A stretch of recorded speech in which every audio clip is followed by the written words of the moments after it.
السلام علیکم ورحمۃ اللہ وبرکاتہ۔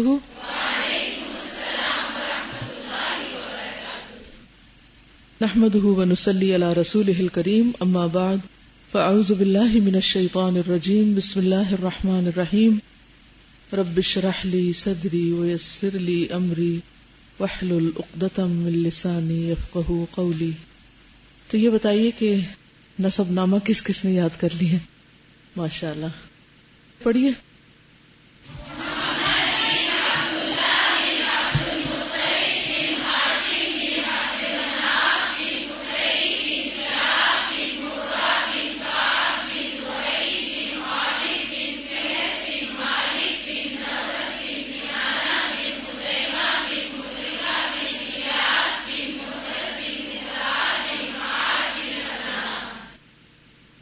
کیسا لگا تھا یاد کر کے؟ بہت اچھا۔ خیال آیا تھا کہ پہلے کیوں نہیں کیا، اس لیے بچوں کو ابھی سے کروا دیں، ٹھیک ہے نا؟ میں جب بھی یہ حدیث پڑھتی تھی کہ تم اس وقت تک مومن نہیں ہو سکتے جب تک کہ اللہ کے رسول صلی اللہ علیہ وسلم سے ہر انسان سے بڑھ کر محبت نہ کرو، حتیٰ کہ اپنے اولاد اور والدین سے بھی بڑھ کر۔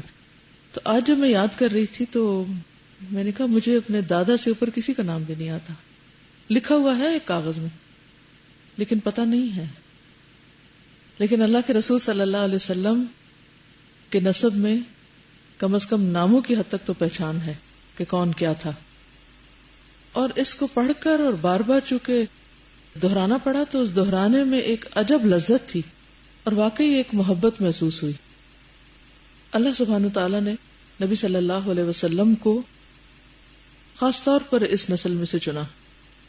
میں یہ بھی سوچ رہی تھی کہ جب ہم درود شریف پڑھتے ہیں تو اس میں ابراہیم علیہ السلام کا نام کیوں لیتے ہیں، یہ بات بھی بہت زیادہ واضح ہو کر سمجھ میں آئی کہ آپ دیکھیے، اللہم صلی علی محمد وعلی آل محمد کما صلیت علی ابراہیم وعلی آل ابراہیم۔ تو آل ابراہیم میں یہ جن کے نام ہم لے رہے ہیں یہ بھی شامل ہو جاتے ہیں کیونکہ اسماعیل علیہ السلام کی اولاد میں سے ہیں، اور ان کے اندر توحید باقی رہی۔ یہ تو آپ کو معلوم ہے نا کہ پولیٹیکل جو گورننس تھی یا حکومت تھی یا انتظام تھا وہ تو بنو جرہم کے پاس تھا، یعنی پولیٹیکل لیڈرشپ، لیکن ریلیجس لیڈرشپ اسماعیل علیہ السلام کی اولاد میں ہی رہی، حتیٰ کہ بنو خزاع کے پاس آ گئی، اور پھر بنو خزاع میں سے آگے جا کر قصی ایک طرح سے باقاعدہ لیڈر بنا۔ اس کی کیا وجہ تھی کہ اسماعیل علیہ السلام کی اولاد کے پاس پولیٹیکل لیڈرشپ نہیں تھی؟ کوئی ریزن آپ بتائیں گے؟ سوچئے ذرا، کیا وجہ ہو سکتی ہے؟ یعنی جب آپ پڑھ رہے تھے تو آپ کو یہ خیال آیا کہ ایسا کیوں ہوا؟ کیونکہ میں یہ بات 2-3 دفعہ دہرا چکی ہوں پیچھے۔ نہیں، لیڈرشپ صرف فائنانسز کی بنیاد پر نہیں ہوتی۔ بہت سے لوگ، مثلا طالوت کو اللہ نے جالوت پر جب فوقیت دی تھی تو انہوں نے کہا تھا کہ ان کے پاس مال نہیں ہے، وَلَمْ يُؤْتَ سَعَةً مِّنَ الْمَالِ۔ تو عام لوگوں کی یہی ذہنیت ہوتی کہ شاید مال کی وجہ سے انسان، خصوصاً ہمارے ملک میں تو یہ ایک بہت بڑا فیکٹر ہے۔ مال ہے ایک فیکٹر، لیکن صرف مال نہیں۔ بات یہ ہے کہ اسماعیل علیہ السلام کی اولاد تعداد میں کم تھی، ابھی سمجھ رہے ہیں؟ تعداد میں کم تھی۔ جرہم پورا قبیلہ تھا، جبکہ آپ کی اولاد، یعنی ان کے 12 بیٹے تھے، 12 بیٹوں سے آگے کچھ اولاد ہوئی بھی ہوگی تو وہ کتنے سالوں میں جا کے پلی پھولی ہوگی کہ ان کے کچھ افراد واقعی محسوس ہوں، اور جو پھلے پھولے بھی تو وہ پھر پھیل گئے۔ ان میں سے قیدار جو تھا وہ مکہ میں، اور پھر اس کے بعد آہستہ آہستہ جب ان کی تعداد بڑھی تو پھر الحمدللہ انہوں نے اپنے مقام کو پہچانا، اور بالآخر لیڈرشپ ان کے ہاتھ میں آئی جب تک حضور صلی اللہ علیہ وسلم کی آمد کا زمانہ آ گیا۔ عربوں کے ہاں یہ خاص بات تھی کہ وہ کسی کی بات نہیں سنتے تھے جب تک کہ ان کے نسب کے بارے میں علم نہیں ہوتا تھا، ان کی بات کو اہمیت نہیں دی جاتی تھی۔ وہاں پر مال سے زیادہ نسب نامے جو تھے ان کی بنا پر لوگوں کی قدر و قیمت ہوتی تھی، یا پھر یہ کہ انہوں نے کوئی خاص قسم کے کارنامے انجام دیے، کوئی بہادری کے یا کوئی شجاعت کے، مروت کے، حلم کے، یعنی خصوصی قسم کے کام کیے ہوں.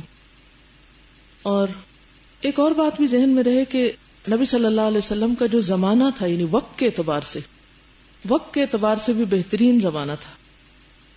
جیسا کہ حدیث میں آتا ہے نا کہ مجھے بنی آدم کے بہترین قرون میں سے گزارا گیا، یہاں تک کہ وہ قرن آیا جس میں میں پیدا ہوا ہوں. ایک اور حدیث سے ہمیں پتہ چلتا ہے خیر القرون قرنی ثم الذین یلونہم ثم الذین یلونہم، سب سے بہترین دور میرا دور ہے، پھر ان کا جو میرے بعد ہے، پھر ان کا جو اس کے بعد ہیں، یعنی پھر وہ آہستہ آہستہ کم ہوتا جائے گا. اور آپ کے بعد 3 صدیاں جو ہیں وہ خیر القرون کہلائی جاتی ہیں. پھر اسی طرح یہ ہے کہ آپ کے نسب نامے کی گواہی جو ہے کہ آپ سب سے بہترین نسب سے تعلق رکھتے ہیں، آپ نے خود تو دی. اللہ سبحانہ وتعالیٰ نے آپ کو جس طرح پیدا کیا اور آپ سے جب پوچھا گیا تو آپ نے ان چیزوں کو بتایا، اور یہ نسب نامہ بخاری میں بھی لکھا ہوا ہے اور صحیح ترین یہی ہے. اس سے آگے پھر اسماعیل علیہ السلام تک کچھ اختلاف ہے، اور پھر اسماعیل علیہ السلام سے آدم علیہ السلام تک بھی کافی اختلافات ہیں، لیکن یہاں تک بالکل کنفرمڈ ہے. اور آپ نے فرمایا تھا نا کہ اللہ نے آدم کی اولاد میں سے اسماعیل علیہ السلام کی اولاد کو چنا، اور پھر اس میں سے کنانہ کو، اور پھر قریش کو کنانہ میں سے، اور پھر قریش میں سے بنی ہاشم کو، اور مجھے پھر بنی ہاشم میں سے. تو اس چیز کا اعتراف ابو سفیان نے بھی کیا تھا، حالانکہ اس وقت وہ آپ کا دشمن تھا. جب وہ ہرقل کے دربار میں گیا تو ہرقل نے پوچھا کہ آپ کا نسب کیسا ہے، آپ حسب نسب کے اعتبار سے کیسے؟ تو اس وقت اس نے اعتراف کیا تھا کہ آپ ہم میں سب سے بڑھ کر ہیں حسب نسب کے اعتبار سے. اچھا یہ بتائیے کہ عمرو کو ہاشم کیوں کہا گیا، کس بنا پر؟ ان کا نام تو ہاشم نہیں تھا. شوربے میں روٹی کے ٹکڑے ڈال کے تو وہ کھلاتے تھے حاجیوں کو. کوئی بہت بڑی بات ہے، اٹس اے بگ ڈیل کہ آپ کسی کو کھانا کھلائیں. سخاوت کے معنوں میں، اور عربوں کے ہاں تو اس پر لڑائیاں ہوتی تھیں. اور کل میں نے آپ کو بتایا نا کہ ایک طرف جنگ کرتے تھے، دوسری طرف کھانا بھیجتے تھے. ان کے نزدیک کسی کو کھانا کھلانا جو تھا وہ بہت شرف کا کام تھا، اور جس کے حصے میں یہ سعادت آتی تھی کہ وہ حاجیوں کو کھانا کھلائے، وہ اپنے آپ کو بہت خوش قسمت سمجھتا تھا کہ ہم بہت بڑی نیکی کا کام کریں. لیکن اللہ سبحانہ وتعالیٰ نے اس سے بڑی نیکی قرآن میں بتائی، اجعلتم سقایۃ الحاج وعمارۃ المسجد الحرام کمن آمن باللہ والیوم الآخر. یعنی وہ ان چیزوں پہ جھگڑتے تھے، اللہ تعالیٰ نے انہیں اس سے اوپر کی چیزیں دکھائی کہ اللہ پر ایمان، آخرت پر ایمان، اور اللہ کے دین کی خدمت جو ہے یہ اس سے بڑا کام ہے جو تم اپنے لیے اعزاز کا باعث سمجھتے. تو ان کے لیے یقیناً یہ باعث اعزاز تھا. اچھا یہ بتائیے کہ عبد المطلب کو شیبہ کیوں کہا گیا؟ ان کے گرے ہیئر کی وجہ سے، ان کے سر پہ سارے بال سے آنے تھے، گرے بھی تھے اس وجہ سے. اور عبد المطلب کیوں کہا گیا؟ مطلب ان کے کیا تھے؟ باپ تھے، چچا تھے، کیونکہ وہ ان کو ساتھ لے کر آئے تھے، ان کی والدہ سے لے کر آئے تھے ان کو. تو لوگوں نے دیکھا کہ وہ مطلب ایک بچے کو ساتھ لیے ہوئے آ رہے ہیں جس کی شکل ان سے بہت ملتی نہیں، تو انہوں نے سمجھا کہ شاید کوئی نیا غلام لے کر آئے. تو اس لیے انہوں نے جہاں سے گزرتے وہ کہتے عبد المطلب، تو وہ نام ہی پھر عبد المطلب پڑ گیا، وہی مشہور ہو گیا. یہ بتائیے کہ زمزم کا کنواں تقریباً کتنے سال بند رہا؟ 300 سال تک. بنو خزاعہ کی جو حکومت تھی قصی تک، وہ 300 سال تھی. اتنا عرصہ یہ کنواں بند رہا تھا. کس کو خواب آیا تھا کہ کنواں کھودیں؟ عبد المطلب کو. انہیں خواب میں کوئی آواز آئی کہ احفر طیبہ، تو انہیں سمجھ نہ آیا کہ یہ طیبہ کیا چیز ہے. دوسرے دن پھر خواب آئی احفر برہ، طیبہ کہتے ہیں پیور چیز کو، اور احفر برہ پریشیس چیز کو کھودو. انہیں سمجھ نہیں آئی کہ یہ کیا کہہ رہے ہیں. تیسرے دن آیا کہ احفر زمزم کو کھودو. تو انہوں نے کہا کہ مجھے تو نہیں پتا کہ وہ کہاں ہے. تو پھر خواب ہمیشہ سمبلز ہوتے ہیں نا جن کو ڈی کوڈ کرنا پڑتا ہے. تو انہوں نے پھر خواب میں پھر دیکھا کہ وہ کہہ رہے ہیں کہ وہ ایسا پانی ہے جو کبھی ختم نہیں ہوگا اور کبھی بھی خشک نہیں ہوگا، اور زمزم وہاں ہے جہاں خون ہے اور سفید کوے کی ٹانگ ہے اور اس طرح کی چیزیں. تو انہوں نے باہر نکل کے تلاش کرنا شروع کر دی وہ جگہ کہ کون سی جگہ. تو دیکھا ایک جگہ پر اونٹ ذبح کیا ہوا ہے اور اس کا ڈنک ہے اور اس کے خون وغیرہ ہے، ہڈیاں ہیں اور ساتھ سفید کوے کی ٹانگ ہے. تو اس پر انہوں نے کہا کہ یہی جگہ ہے. تو ان کا اس وقت صرف ایک بیٹا تھا، اس کو بلا کر انہوں نے کھودنا شروع کر دیا کنویں کو. اور جو کھودتے گئے تو پانی نظر آ گیا. اس پر جب انہوں نے ہی شاؤٹڈ کہ پانی ہے تو اور قبائل بھی آ گئے کہ ہم بھی شریک ہوتے ہیں ساتھ. تو پھر انہوں نے اس میں ان کو شریک نہیں کیا کہ اللہ تعالیٰ نے مجھے خواب دکھائی. بہرحال پھر اس وقت انہوں نے دعا کی تھی کہ اللہ مجھے 10 بیٹے اگر دے اور وہ لڑنے کے قابل ہو جائیں میری عمر میں میرے سامنے, کیونکہ انہوں نے اپنے آپ کو بہت ویک محسوس کیا جب ایک بیٹے کے ساتھ کنواں کھود رہے تھے, کیونکہ پہلے تو لوگ ہنس رہے تھے کہ اس کے کھودنے کی کیا ضرورت ہے, اور پھر جب انہوں نے دیکھا کہ واقعی کچھ نکل رہا ہے تو پھر جھگڑنا شروع ہو گئے. اچھا یہ بتائیے کہ حبل کہاں تھا, کہاں رکھا گیا تھا؟ خانہ کعبہ کے سین میں نہیں, چھت پہ. آپ کو معلوم ہے کہ اب بھی حبل نام کی ایک چیز ہے, کیا ہے؟ ٹیلیسکوپ ہے جس سے ساری یونیورس کا مشاہدہ کیا جاتا ہے, یعنی جتنی بھی پاسبل ہے. تو میں سوچتی ہوں کہ حبل کیوں نام رکھا گیا ہے, کس مناسبت سے؟ کیونکہ یہ پہلا بت تھا جو عربوں میں آیا تھا اور شریک ہو گیا تھا خدا کے. تو اب نیا حبل پھر شریک ہو گیا ہے, لوگوں کے لیے ایک شریک کی حیثیت رکھتا ہے کہ لوگ وہی سے پائی ہوئی معلومات کے مقابلے میں اس پر زیادہ ایمان رکھتے ہیں اور یقین رکھتے ہیں. آپ کے نسب نامے میں یہ جو ہاشم ہیں ان کی خاص خصوصیت کیا تھی کھانا کھلانے کے علاوہ؟ انہوں نے 2 کام اور بھی کیے تھے. باقاعدہ ٹریڈ کے لیے ضمانتیں حاصل کی تھیں دوسرے ملکوں سے, اور مدرکہ کا نام مدرکہ اس لیے کہتے ہیں کہ ایک دفعہ ان کے اونٹ بھاگ گئے تھے تو یہ دور تک ان کے پیچھے بھاگتے رہے حتیٰ کہ جا کے پکڑ لیا. مضر سرخ رنگ کو کہتے ہیں. تو ان کو ورثے میں جو چیزیں ملی تھی ان کا رنگ سرخ تھا تو اس سے ان کا نام پھر مضر پڑ گیا. یہ معد بن عدنان جو ہے, معد جو ہے یہ اس وقت موجود تھے جب بخت نصر کا دوسرا حملہ ہوا تھا اسرائیلیوں پر, لیکن اس نے ان پر حملہ نہیں کیا. یہ یرمیاہ نبی کے دوست بھی تھے, یعنی یہ اس وقت کا واقعہ ہے, لیکن اس سے آگے بھی کئی نسلیں ہیں. چلیے پیج 32 فرسٹ پیراگراف. بسم اللہ الرحمن الرحیم. الحمد للہ وکفا وسلام علی عبادہ الذین اصطفی. آپ صلی اللہ علیہ وسلم کے والد گرامی عبداللہ عبد المطلب کے سب سے خوبصورت, پاک دامن اور چہیتے لڑکے تھے. کون؟ عبداللہ. انہیں ذبیح بھی کہا جاتا ہے. اس کی وجہ یہ ہے کہ زمزم کی کھدائی کے دوران میں جب کنویں کے نشانات برآمد ہوئے تو قریش نے بھی عبد المطلب کے ساتھ شرکت کرنی چاہی اور اس کے لیے ان سے جھگڑا کیا جو بڑی مشکل سے فروغ ہو سکا. یہ دیکھ کر عبد المطلب نے نظر مانی کہ اگر اللہ نے ان کو 10 لڑکے دیے اور ہر ایک مقابلے کے لائق ہوا تو ان میں سے ایک کو وہ اللہ کی راہ میں ذبح کر دیں گے. اب اللہ کا کرنا ایسا ہوا کہ ان کی یہ مراد پوری ہو گئی. چنانچہ انہوں نے سب لڑکوں کے درمیان قرہ ڈالا.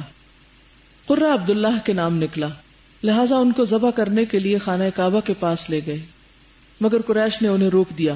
بالخصوص عبداللہ کے بھائی یعنی ابو طالب کے بارے میں آتا ہے, اور ماموں سخت آڑے آئے. بالآخر یہ فیصلہ ہوا کہ ان کے بدلے 100 اونٹ ذبح کیے جائیں. چنانچہ عبد المطلب نے ایسا ہی کیا. جیسا کہ پہلے میں نے ذکر کیا تھا کہ پھر جھگڑا جب بہت بڑھا تو انہوں نے کہا کہ عرافہ یا وچ کے پاس چلتے ہیں. تو اس میں ہر قبیلے کی اپنی اپنی ایک کاہنہ عورت یا کاہن ہوتا, اور جب بھی کوئی مشکل معاملہ پیش آتا تو اس کے پاس جاتے. لوگوں کی یہ عادت اب تک گئی نہیں. اب بھی جب لوگوں کو کوئی اہم معاملہ پیش ہوتا ہے, کوئی چوری ہو جائے, کوئی پریشان کن واقعہ پیش آ جائے, تو وہ کہاں جاتے ہیں؟ نجومیوں کے پاس یا ایسے لوگوں کے پاس. بعض اوقات استخارے نکلوانے کے لیے جاتے ہیں. تو کسی سے جا کر اس قسم کا استخارہ نکلوانا یہ بھی کہانت ہی کی ایک قسم ہے. ایسا کرنا درست نہیں, کیونکہ اللہ کے سوا غیب کا علم کسی کو نہیں. استخارہ غیب کی خبریں معلوم کرنے کا نام نہیں. استخارہ اللہ سے کسی اہم معاملے میں خیر کی دعا کرنے یا خیر مانگنے کا نام ہے. تو بہرحال یعنی سب لوگ پھر کاہنہ کے پاس حسب معمول گئے, لیکن یہ دور جاہلیت کا واقعہ ہے. ہمیں کاہنوں کے پاس نہیں جانا. اگر کوئی ایسا معاملہ ہو تو کیا کرنا چاہیے؟ اللہ سے دعا کرنی چاہیے کہ اللہ تعالیٰ تو اس معاملے کی حقیقت ہم پر کھول دے. تو تو اس نے کہا کہ اچھا کل آنا، کیونکہ ایسے لوگ اپنی اہمیت جتانے کے لیے مختلف قسم کے مطالبے کرتے رہتے ہیں. بعض اوقات کچھ روپیہ پیسہ لانے کو کہتے ہیں، بعض اوقات کوئی جانور قربان کرنے کو کہتے ہیں، اور کبھی یہ بھی کہتے ہیں کہ ہمیں روحوں سے تعلق قائم کرنا ہے، جنوں سے پوچھیں گے، اور کیونکہ جن بھی ان کے ساتھ شریک ہوتے ہیں ایسے غلط کام کرنے میں. تو بہرحال اگلے دن جب وہ آئے تو اس نے کہا کہ تمہارے ہاں ایک انسان کی جان کی کیا قیمت ہے، ریٹریبیوشن یا دیت کیا ہے؟ تو انہوں نے کہا کہ 10 اونٹ. کہا کہ اگر 10 اونٹ ایک طرف کرو اور عبداللہ ایک طرف، اور پھر تیر ڈالو، وہ جو 5 کے تیر ہوتے ہیں، اگر اس کا اشارہ عبداللہ کی طرف ہوا تو پھر 10 اور بڑھا دینا، اور کرتے کرتے اس طرح 100 اونٹ ہو گئے. بالآخر یہ فیصلہ ہوا کہ ان کے بدلے 100 اونٹ ذبح کیے جائیں. چنانچہ عبد المطلب نے ایسا ہی کیا. اسی لیے آپ صلی اللہ علیہ وسلم کو 2 ذبیحوں کی اولاد کہا جاتا ہے. ایک ذبیح حضرت اسماعیل علیہ السلام تھے اور ایک آپ صلی اللہ علیہ وسلم کے والد عبداللہ. اسی طرح آپ کو 2 فدیہ دیے گئے بزرگوں کی اولاد بھی کہا جاتا ہے، کیونکہ حضرت اسماعیل علیہ السلام کو مینڈے کا فدیہ دیا گیا تھا اور آپ کے والد کو 100 اونٹوں کا. عبداللہ کی شادی آمنہ بنت وہب سے ہوئی، جو اس وقت قریش کی سب سے بلند پایہ خاتون تھی. ان کا باپ وہب بھی بنو زہرہ کا سردار اور عالی نسب تھا.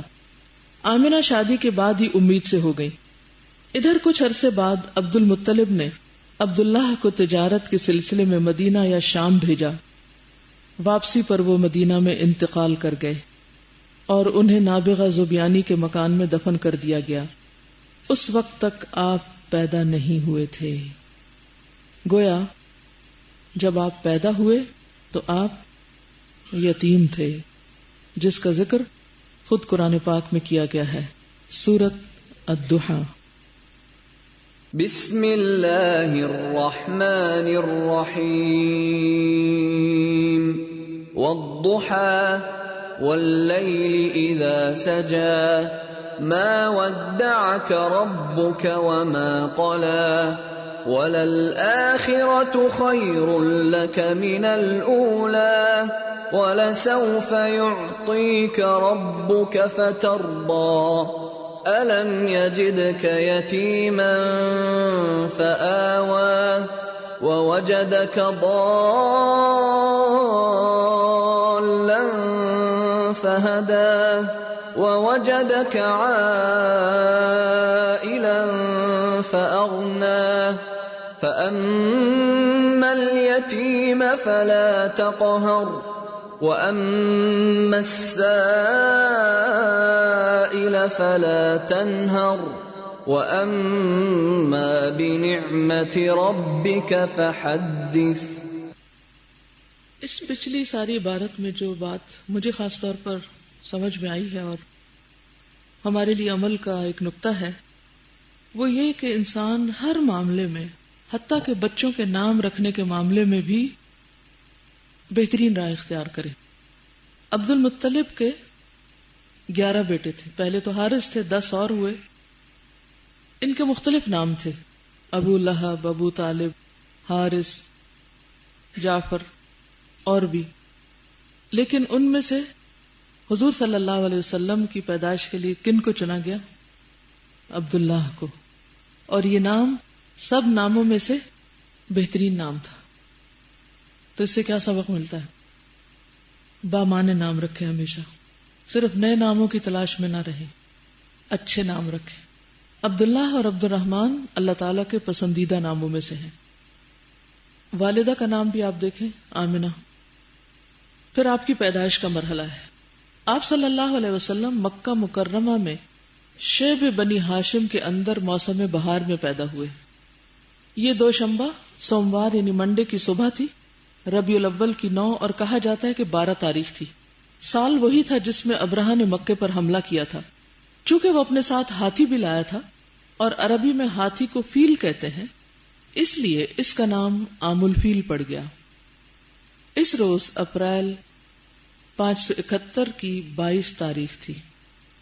مجھے یہ دونوں تاریخیں بہت اچھی لگتی کیونکہ میری تاریخ پیدائش بھی 22 ہے اور 1957 ہے. تو جب میں اس میں دوسری طرف سے دیکھتی ہوں 57 کا ورڈ تو مجھے بہت اچھا لگتا ہے.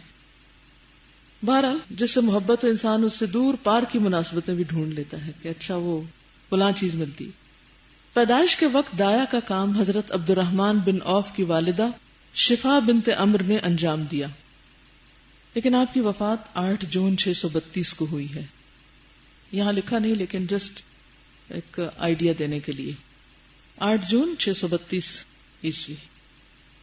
جب آپ پیدا ہوئے تو آپ کی والدہ نے خواب میں دیکھا کہ ان کے جسم سے ایک نور نکلا ہے جس سے ملک شام کے محل روشن ہو گئے.